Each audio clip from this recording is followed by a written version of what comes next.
Кыргыз Республикасынын жарандарын Россия Федерациясынан жөнөтүү тууралуу 2020-жылдын 13-июлундагы маалымат.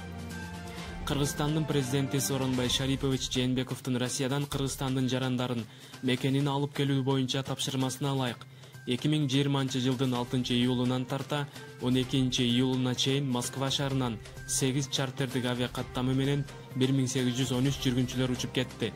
Тактап айтканда 3 авиакаттам Москва шаарынан Бишкек жана Ош шаарларга 803 жүргүнчүлөр менен, 2 авиакаттам Новосибирск шаарынан Бишкек жана Ош шаарларга 365 жүргүнчүлөр менен, 2 авиакаттам Екатеринбург шаарынан Бишкек жана Ош шаарларга 461 жүргүнчүлөр менен, 1 авиакаттам Санкт-Петербург шаарынан Ош шаарына 184 жүргүнчүлөр менен.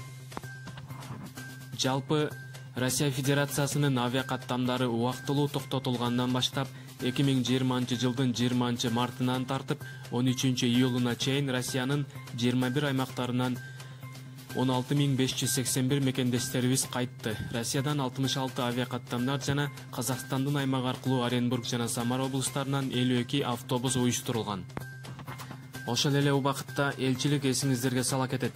Эпидемиялык кырдаалдын начарлашына байланыштуу туруктуу авиакаттамдар ачылган эмес жана Россия-Казакстан чек арасы жабык. Кыргызстандын жарандарын чыдамдуу болууга жана Россия-Казакстан чек арасы тарабына барбоого элчилик чакырат.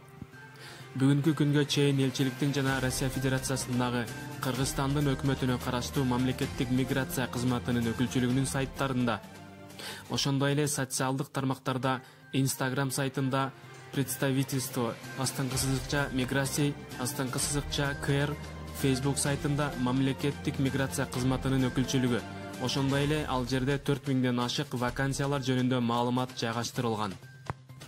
Кыргызстанда эпидемиологиялык кырдаал татаал болгонун эске алып, мекенини тез арада чыгууга себептери жок жарандарды мүмкүн болсо кырдаал турукташмайынча Кыргызстанга кайтуудан баш тартууга элчилик чакырат. Максым медиа каналы. Маанилүү маалыматтар биздин каналда. Каналга катталып коңгуроочону басып ар бир чыгарылган материалды көрүп туруңуз жана маалыматты бөлүшкөндү унутпаңыз.